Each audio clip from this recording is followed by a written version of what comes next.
Well, good morning, ladies and gentlemen. My name is Liz Ritchie, and I am the CEO of the Regional Australia Institute.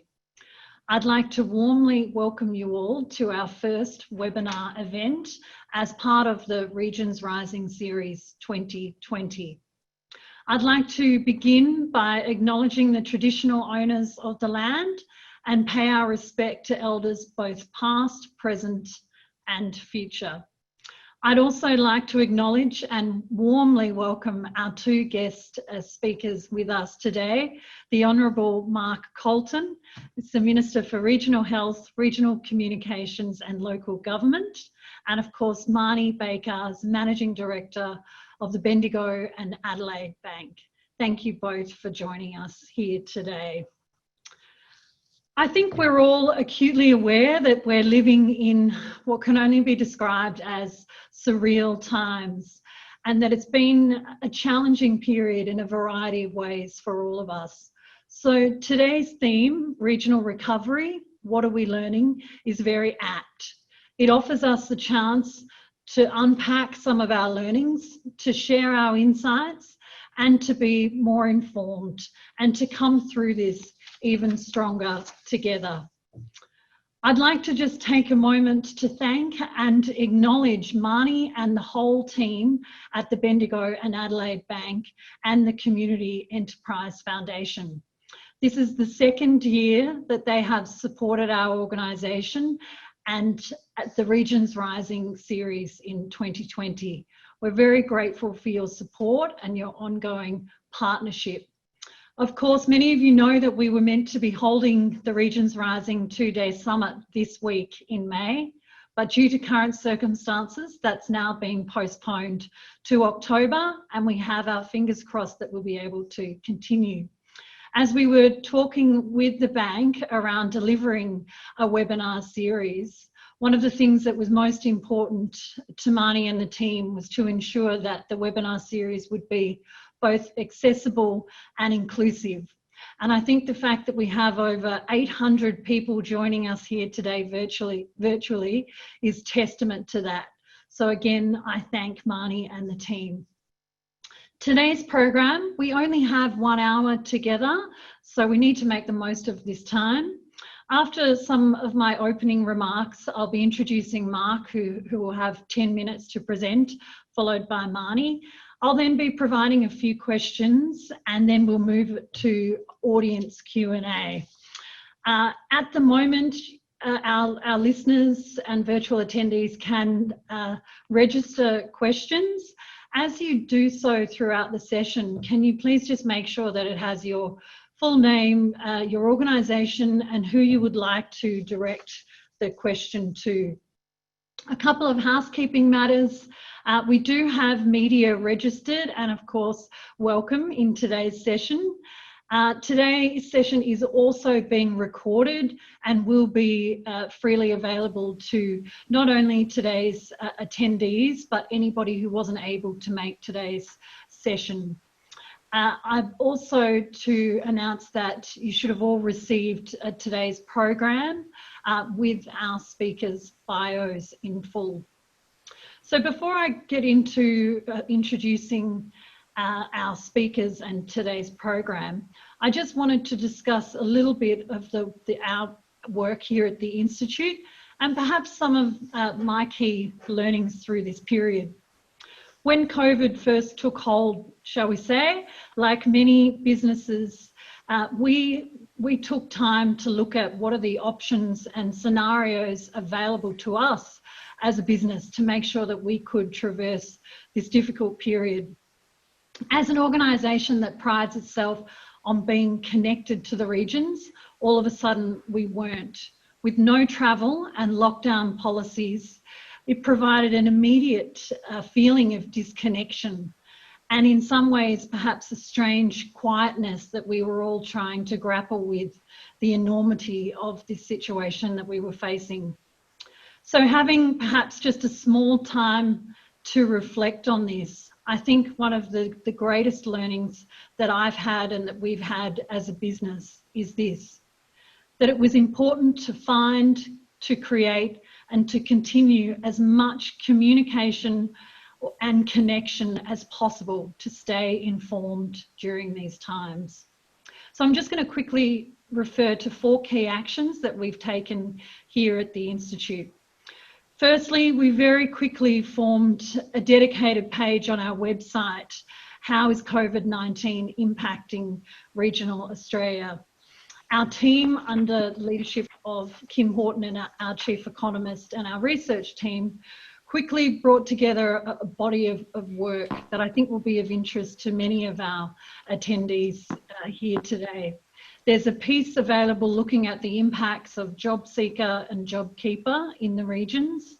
There's also a piece looking at the impacts of when a major employer is taken out of that local economy and what it means, with particular reference to some of the more vulnerable sectors such as tourism and the arts.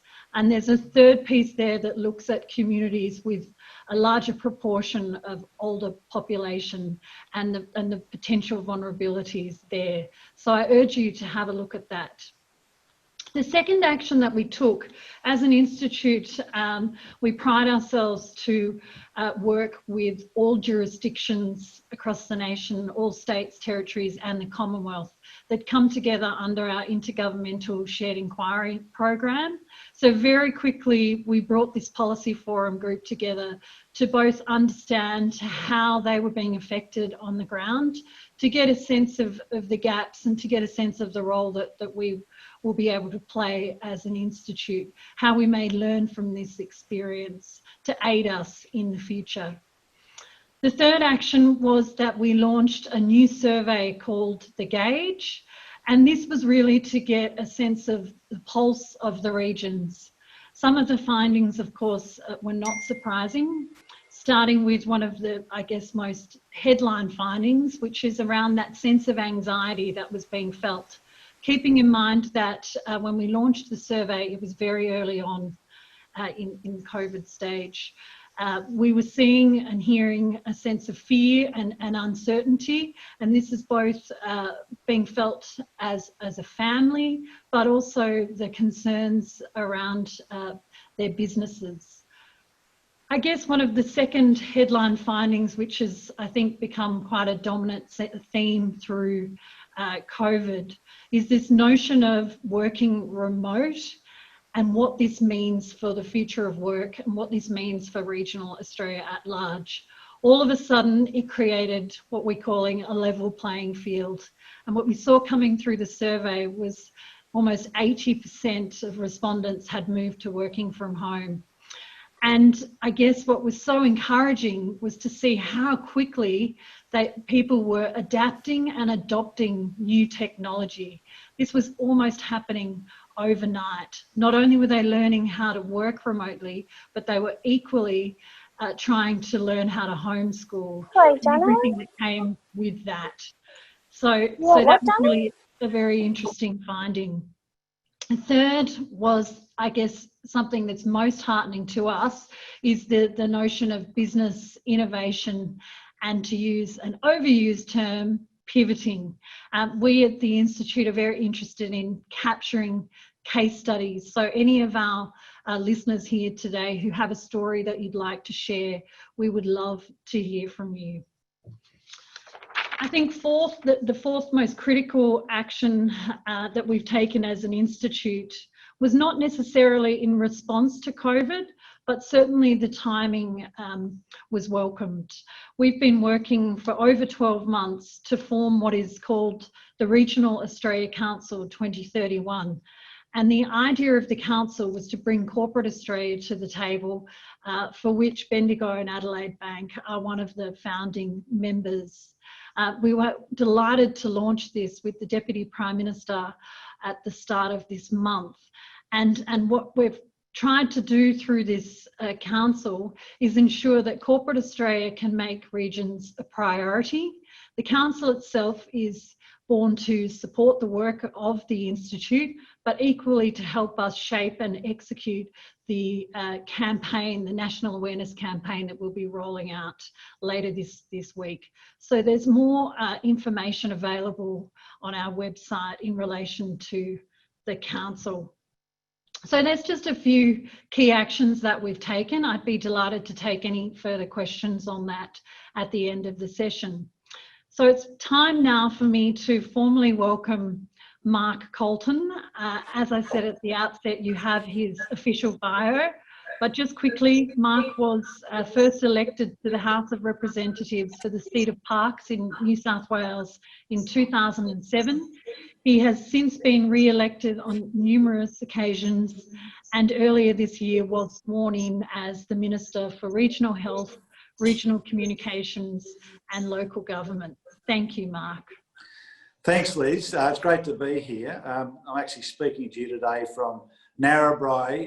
The council here has kindly loaned me an office, despite the green grass and the cows behind you. I have worked out that one of the challenges from working from home is to have the sexiest background, so I didn't have any trophies or reference books that would impress you, so I thought my cows might. So enjoy the green grass. It wasn't like that in January. So, but it's probably appropriate. This is my first electorate visit since the COVID-19 started. I've been working at home now on an NBN SkyMaster connection for 8 or 9 weeks. I hosted a webinar with 180 rural doctors from around Australia, and it worked quite well. So it's probably, I think, appropriate that I am in Narrabri today, because Narrabri is a very good example of a regional community on the verge, I think, of great change. And Narrabri traditionally was a grazing area. Just over 50 years ago,